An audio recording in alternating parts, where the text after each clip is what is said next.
Good morning. সকাল সকাল তোমাদের সঙ্গে একটা সুন্দর জিনিস শেয়ার করি। দেখো, কুমড়ো ফুল আর একটা সুন্দর কুমড়ো গাছের টাটকা একজন দাদা সকালে উঠে দিয়ে গেল। তো আমি এখান থেকে একটা চির কেটে নিলাম। এটাই আমার হয়ে যাবে, যেহেতু কুমড়ো আমাদের বাড়িতে কেউ খায় না, শুধু আমি খাই। মেয়েকে এক দু পিস হয়তো দেবো, খাবে কি না জানি না। আর এটা কচি কুমড়ো, কাঁচা তো একদম মিষ্টি নেই, খুব ভালো। আমি কিন্তু মিষ্টিটা অত পছন্দ করি না, কাঁচাটাই ভালো লাগে খেতে, মিষ্টি কুমড়োটা। তো যাই হোক, এখানে ফোড়নে দিয়ে দিয়েছি 5 ফোড়ন। এই রান্নাটা কিন্তু সবসময় তোমরা সর্ষের তেলেই ভালো হয়, কিন্তু আজকে সর্ষের তেল ঘরে নেই, সেই জন্য সাদা তেলেই করলাম।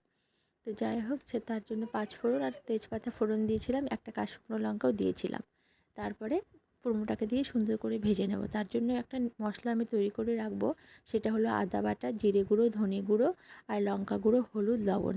এভাবে একটা সুন্দর পেস্ট করে রেখে দেবো, এটা দিয়ে দেবো। আর ফুলটাকে আমি জলে একটু ভিজিয়ে রেখেছিলাম, দেখো আবার সেই সুন্দর করে ফুলটা ফুটে গেছে, দেখতে দারুণ লাগছে। তার জন্য ফুলটাকে পরিষ্কার করে রেখে দিয়েছি। এবার মশলাটাকে একটু কুমড়োগুলো সরিয়ে মাঝখানে কষিয়ে নেব। নেওয়ার পরে মশলাটার সঙ্গে কুমড়োটাকে কষিয়ে জল দিয়ে দেবো। এটা কিন্তু নিরামিষ, পুরো নিরামিষ রান্না। এটা রুটি দিয়ে খেতে খুব সুন্দর লাগে। আমি একবারই করে নিয়েছি, রুটি দিয়েও হবে রাত্রে, আবার দিনেও হয়ে যাবে।